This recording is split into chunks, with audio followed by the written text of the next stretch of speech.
Hello students, कैसे हैं आप सब। आई होप आप सब अच्छे होंगे। आईसीटी वर्चुअल क्लासरूम में आप सबका स्वागत है। मैं विकास। और बच्चों, आज हम क्लास 6 का मैथ्स करेंगे।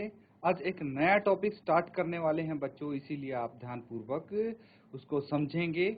और आज का जो टॉपिक है वो है इंटीजर्स यानी पूर्णांक। तो चैप्टर नंबर आपका 6 है, ये इसको हम स्टार्ट करेंगे। तो टॉपिक लिख लीजिए, क्या है आपका? इंटीजर्स।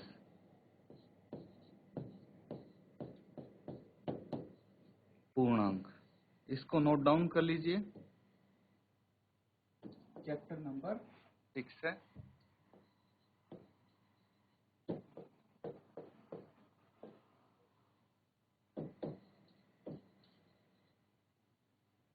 चैप्टर नंबर आप नोट डाउन कर लीजिए।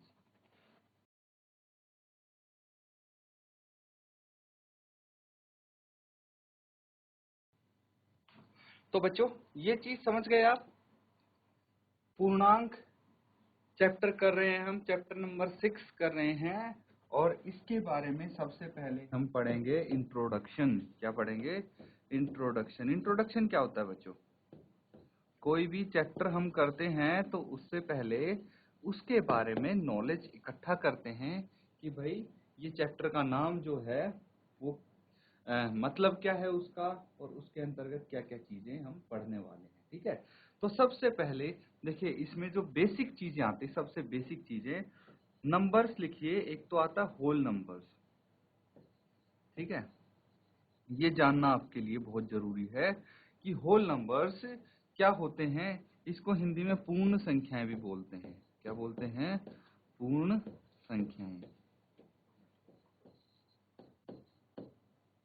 होल नंबर्स यानी पूर्ण संख्याएं। क्या होती हैं पूर्ण संख्याएं, वो हम डिस्कस करेंगे। लेकिन उसके बाद मैं बता दूं, होल नंबर्स के बाद क्या आता है, एक और चीज हम सीखेंगे जिसको हम बोलते हैं नेचुरल नंबर्स।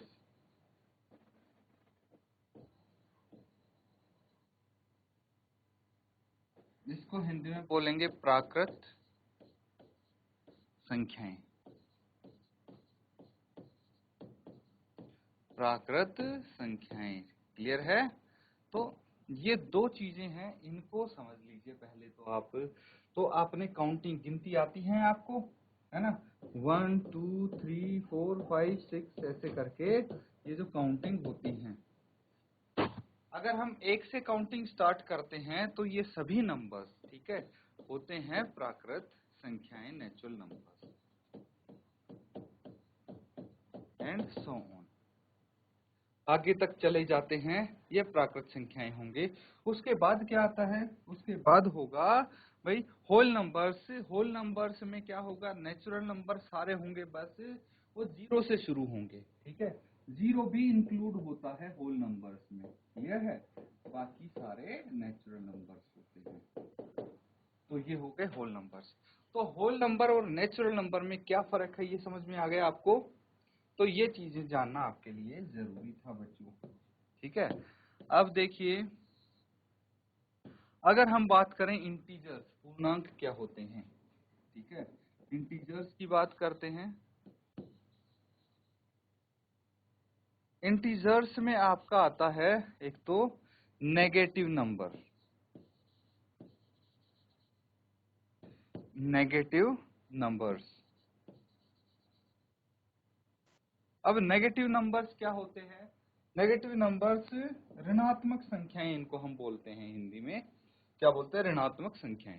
भाई जो नंबर्स जिनके आगे माइनस लगा हो, जैसे -1 हो गया, -2 हो गया, -3 हो गया, -4 हो गया एंड सो ऑन, ये सब नेगेटिव नंबर्स हैं। ठीक है। तो इंटीजर्स में ये सारे नेगेटिव नंबर्स आते हैं, इनफाइनाइट तक जाता है ये नेगेटिव नंबर्स। फिर आता है जीरो। ठीक है, और आते हैं positive numbers. Positive numbers. Positive numbers क्या हो गए बच्चों? जितने भी आपकी नेचुरल नंबर्स हो गए, 1 2 3 4 5 इनफाइनाइट तक, ये सब पॉजिटिव नंबर्स हो गए। ठीक है। तो ये सब मिला के हमारे इंटीजर्स बनते हैं, ठीक है। नेगेटिव इंटीजर्स, जीरो और पॉजिटिव इंटीजर्स, ठीक है, ये आते हैं इंटीजर्स के अंतर्गत। नोट डाउन कर लीजिए इसको, ये आपकी कुछ बेसिक चीजें हों। तो बच्चों ये चीज आपके समझ में आ गई, ये चीज क्लियर है ना। अब हम करने वाले हैं एक और चीज, ठीक है। इंटीजर्स समझ में आ गया है, इंटीजर्स क्या होते हैं। अब जो इंटीजर्स है इनको हम किस चीज पे रिप्रेजेंट करते हैं ये समझना है, ठीक है। इंटीजर्स को हम नंबर लाइन होती है उस पर रिप्रेजेंट करते हैं, ठीक है। तो नंबर लाइन हम बनाते हैं, एक लाइन होती है बेसिकली नंबर लाइन, और कुछ नहीं होती। एक लाइन होती है, रेखा होती है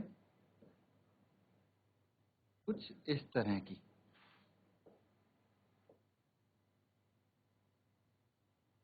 नंबर लाइन। इसको हिंदी में बोलते हैं संख्या रेखा, संख्या रेखा। क्लियर है, ये चीज समझ लीजिए आप। अब बच्चों क्या करना है, नंबर लाइन संख्या रेखा क्या होती है, कैसे हम डिस्कस करेंगे। देखिए, अब जो नंबर लाइन है हम यहाँ जीरो से शुरू करते हैं, ठीक है।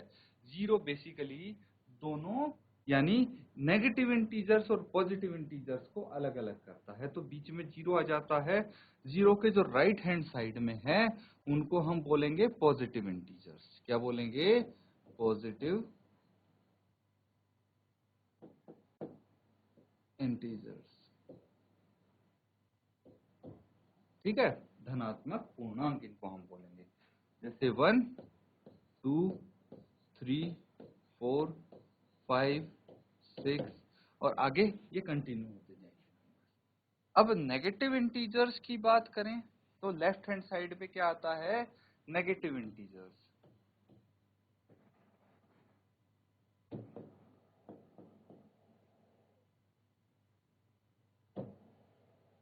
ऋणात्मक पूर्णांक इनको हम बोलेंगे।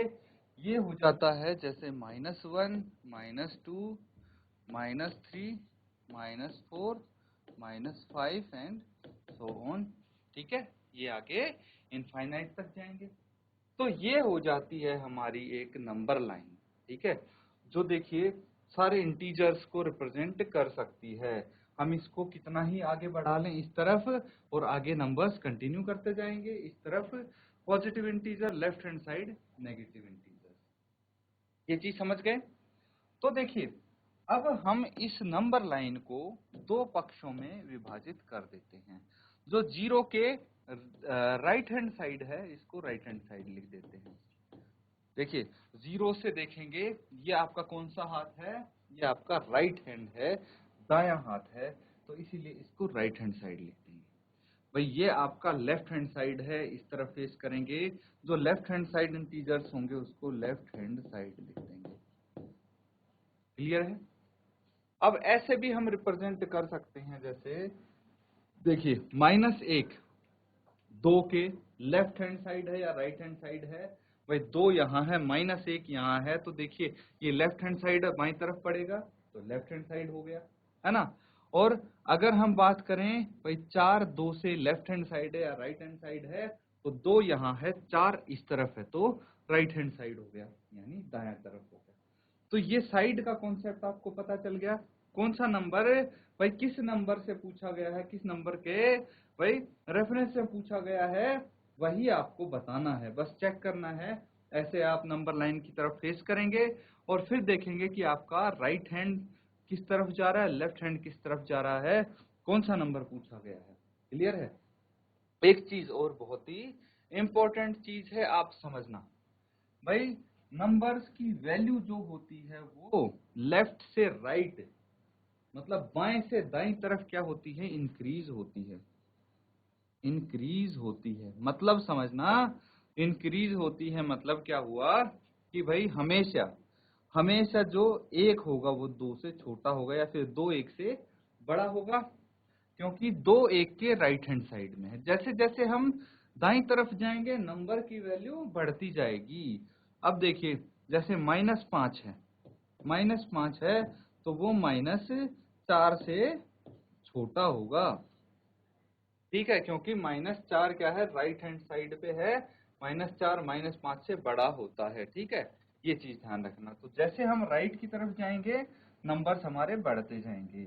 अगर हम -4 को 1 से कंपेयर करें तो इन दोनों में से -4 बड़ा है या 1 बड़ा है, कैसे पता लगेगा? क्या कोई बच्चा बता सकता है -4 बड़ा होगा या 1 बड़ा होगा? शाबाश, देखते हैं कौन बता पाएगा। जीआईसी थानो, क्या कोई बच्चा बता सकता है? अभी मैंने समझाया आपको कॉन्सेप्ट कि जो नंबर राइट की तरफ होगा वो नंबर बड़ा होगा हमेशा। तो यहाँ चेक करके बता दीजिए, सिंपल है। कौन बताएगा? शाबाश, चलिए इसको नोट डाउन कीजिए और जल्दी से मुझे बताइए -4 और -5 में से कौन सा नंबर बड़ा है।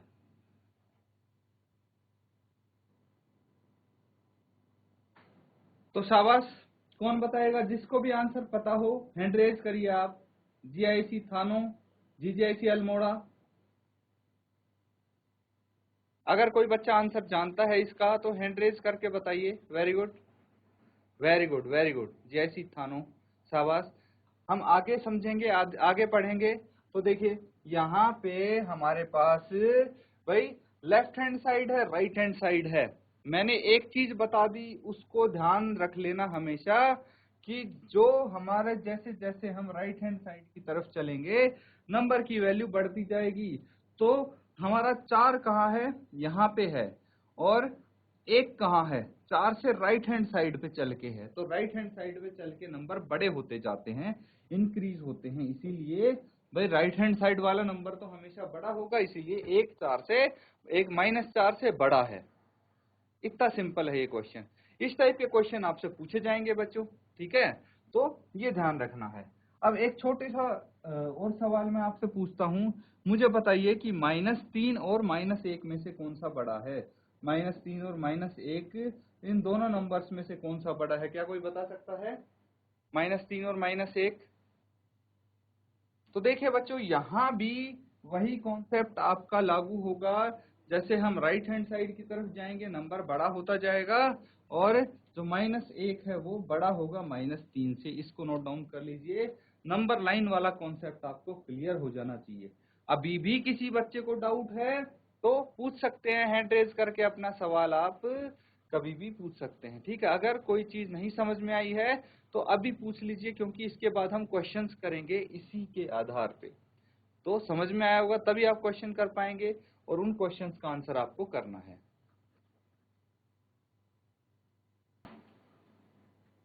ठीक है बच्चों, अब क्वेश्चन करेंगे हम।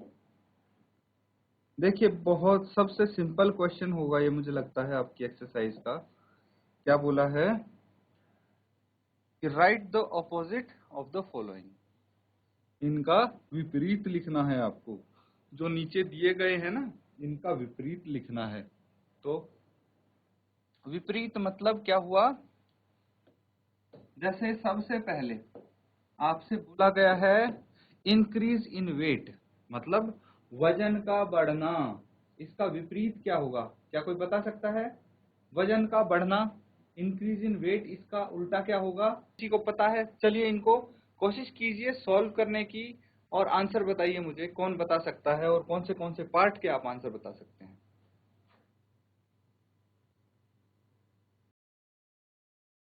देखिए बच्चों, अगर हम बात करते हैं इनके ऑपोजिट लिखने का, तो इंक्रीज इन वेट, अगर वेट बढ़ेगा तो इसका उल्टा क्या बोल सकते हैं? वजन घटेगा। वजन घटेगा यानी डिक्रीज इन वेट, ठीक है। अब दूसरा जो बी पॉइंट है उसमें क्या बोला गया है? 30 किलोमीटर नॉर्थ। तो देखिए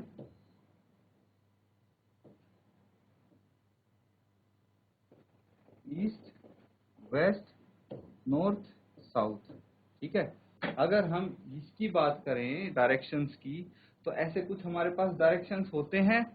तो अगर 30 किलोमीटर नॉर्थ की बात हो रही है, ठीक है, तो इसका विपरीत क्या होगा? इसकी उल्टी दिशा तो साउथ हो जाएगी, है ना। 30 किलोमीटर साउथ बोल देंगे हम, है कि नहीं। 30 किलोमीटर नॉर्थ की बात हो रही है तो इसकी विपरीत दिशा साउथ हो जाएगी तो यहाँ पे बोल देंगे 30 किलोमीटर साउथ। ठीक है, इस तरह से आपको इनके ऑपोजिट लिखने हैं। अब पार्ट सी है, पार्ट सी में क्या बोला गया है, 326 बीसी। ठीक है, बीसी मतलब बिफोर क्राइस्ट। तो अगर हम 326 बीसी की बात करें, जो हमारा समय होता है, ठीक है, समय था ना, तो सबसे पहले जो पहले समय चलता था वो बीसी में चलता था। उसके बाद क्या लिखते हैं, एडी लिखते हैं। ठीक है, एडी लिखते हैं, तो ये क्या हो जाता है भाई, 326 बीसी है तो इसको ऑपोजिट हो जाएगा 326 एडी। ठीक है, समय भी दो डायरेक्शन में चलता है ना, एक तो हम पीछे की तरफ जाएंगे समय में तो बीसी की तरफ जाएंगे, एडी मतलब आगे की तरफ चलेंगे हम तो एडी में उसको डिस्क्राइब करेंगे। तो कितना हो जाएगा ये 326 एडी, ये इसका विपरीत हो गया। उसके बाद क्या आता है, डी, लॉस ऑफ 700 रुपए। अगर 700 रुपए का नुकसान है तो इसका विपरीत क्या लिखेंगे, 700 रुपए का फायदा, profit of 700 rupees. Profit of rupees 700। Last and final E part है 100 मीटर अबव सी लेवल। भाई सी लेवल के 100 मीटर ऊपर आपको बताया गया है। ठीक है, तो समझना ध्यान से इसको। मान लीजिए ये है सी लेवल, इसके 100 मीटर ऊपर आपसे बोला गया है। ठीक है, तो इसका ऑपोजिट क्या होगा, इसका उल्टा क्या होगा, ये आप खुद करेंगे। नोट डाउन कर लीजिए इस पूरे क्वेश्चन को। ये सबने नोट डाउन कर लिया बच्चों? एक क्वेश्चन और करेंगे हम। देखिए, नंबर लाइन बनानी सबने सीख ली है। ठीक है, तो अगर आपसे कोई नंबर बोला जाए, वो नंबर लाइन पे संख्या रेखा पर रिप्रेजेंट करो, तो कैसे आप रिप्रेजेंट करेंगे? चलिए इसको सॉल्व करते हैं। तो ये नंबर लाइन बना लेते हैं। सबसे पहले नंबर क्या है, पार्ट ए की बात करें तो +5। +5 जीरो के किस तरफ आता है, ये तो आपको वैसे ही पता होगा भाई। ये पॉजिटिव इंटीजर है तो जीरो के राइट हैंड साइड आएगा, नेगेटिव है तो लेफ्ट हैंड साइड आएगा, तो ऑब्वियसली ये राइट हैंड साइड आएगा, है ना। तो जीरो के राइट हैंड साइड में हमें भाई 5 से ज्यादा इंटीजर लिखने की जरूरत है। 1 2 3 4 5 या उससे ज्यादा आप लिख सकते हैं इंटीजर, और लेफ्ट साइड में हमें ज्यादा जरूरत है नहीं। नंबर लाइन को रिप्रेजेंट करने के लिए मैंने एक दो नेगेटिव इंटीजर्स भी लिख दिए। अब +5 कहाँ पे दिख रहा है आपको? भाई इस तरफ तो नेगेटिव इंटीजर होंगे, तो +5 यही हो गया। ठीक है, तो ये आप इस तरह से रिप्रेजेंट करते हैं नंबर लाइन पे, कोई भी नंबर आपको दिया गया हो। ठीक है, तो ये भी आपको सॉल्व करने हैं। नोट डाउन कर लीजिए इस क्वेश्चन। और फर्स्ट पार्ट हमने यहाँ पे कवर कर लिया है।